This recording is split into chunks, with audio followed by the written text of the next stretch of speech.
Hello， 大家好啊！朋友收集夢想生活咧，係任天堂喺2026年4月推出嘅系列新作嚟噶，亦都係朋友收集系列隔咗好多年之後啦，終於回歸家用機平台嘅作品。咁呢隻 game 嘅基本概念咧，其實係好簡單嘅，就係俾你將自己、屋企人、死黨、偶像，甚至係各種虛構人物或者 meme 圖嘅主角，整做 me， 然後全部人掟晒入去喺同一個島入邊啊！咁跟住落嚟呢，你就係觀察喺島上面佢哋喺日常生活當中點樣識朋友、搞關係、嗌交，甚至係上演一場你完全估唔到嘅黐線劇情。咁遊戲最大嘅特色呢，係玩家扮演一個類似島主或者上帝視角嘅觀察者，喺島上面啦推動事件嘅發生嘅，然後睇住班角色有啲咩搞笑嘅反應啦嚟攞樂趣嘅。咁任天堂喺官方訪談入面咧都講到明啦，今次咧絕對唔係單純將舊作咧高清重製就算噶啦，而係以由零開始重新打造一款新嘅朋友收集咧為大方向噶，仲會將玩家自創內容同埋小圈子玩 meme 呢一種文化咧放入遊戲設計咧當為最核心嘅部分嘅。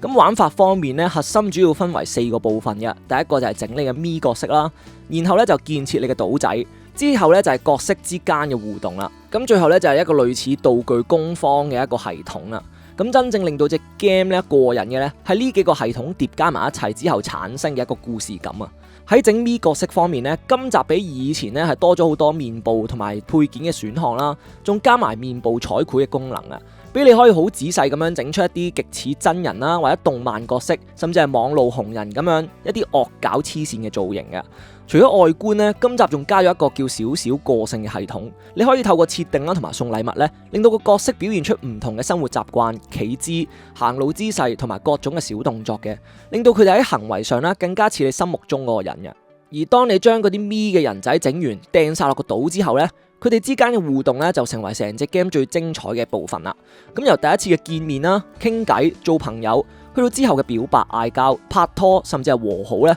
好多事件咧都係喺半隨機嘅情況下發生嘅。咁今集咧仲加咗一個操作啦，你係直接可以將島民咧夾起咧移去另一個人嘅身邊嘅，俾你稍為介入下佢哋之間發展嘅關係啦，增加佢哋一啲發展嘅機會啊。但係又唔會完全控制到個結果嘅。咁呢一種遊走喺刻意安排同埋完全失控之間嘅狀態呢，就係呢隻 game 最搞笑、最令人回味嘅地方啦。咁如果你喺咪嘅角色入邊係將你現實中嘅朋友整咗落去呢，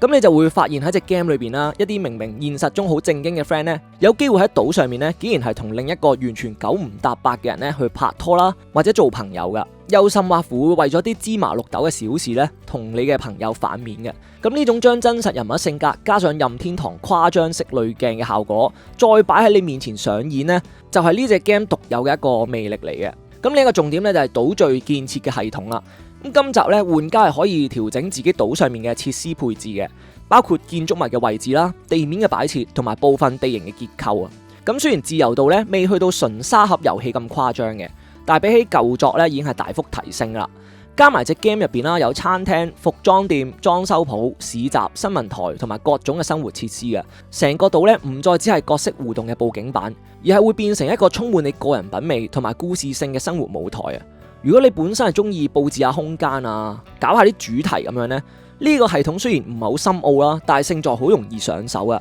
而且同角色事件咧係結合得好好嘅。至於體現到玩家創意嘅部分呢，就係玩家生成嘅內容分享功能啦。咁玩家可以喺畫布上面畫畫啦，將自己嘅設計咧變做食物、衫褲、寵物、建築或者地面嘅裝飾咁樣嘅，等於咧直接將你嘅設計啦實體化咁樣落入個遊戲世界入邊噶。咁呢方面咧就令到朋友收集夢想生活唔單止係睇角色互動咁簡單嘅，而係俾你將自己嘅朋友圈文化，甚至係 meme 嘅文化、inside joke 等等，同埋個人喜好咧，全部植入呢個島入邊噶，令到每個玩家玩出嚟嘅內容咧都高度個人化嘅。咁總括嚟講啦，朋友收集夢想生活係一隻創意辨識度幾高嘅作品嚟噶。佢真係將角色投射啦，同埋製造小圈子笑位嘅呢件事咧，做到一種咧無可取代嘅無厘頭感覺噶。咁所以如果你真係願意將樂趣建立喺人物互動同埋自我創作上面嘅話咧，今次呢隻朋友收集夢想生活咧，絕對係值得入手一試噶。咁嚟緊如果再有更多遊戲玩完呢，再同大家開心 share 分享下噶。咁我係張文嚟啦，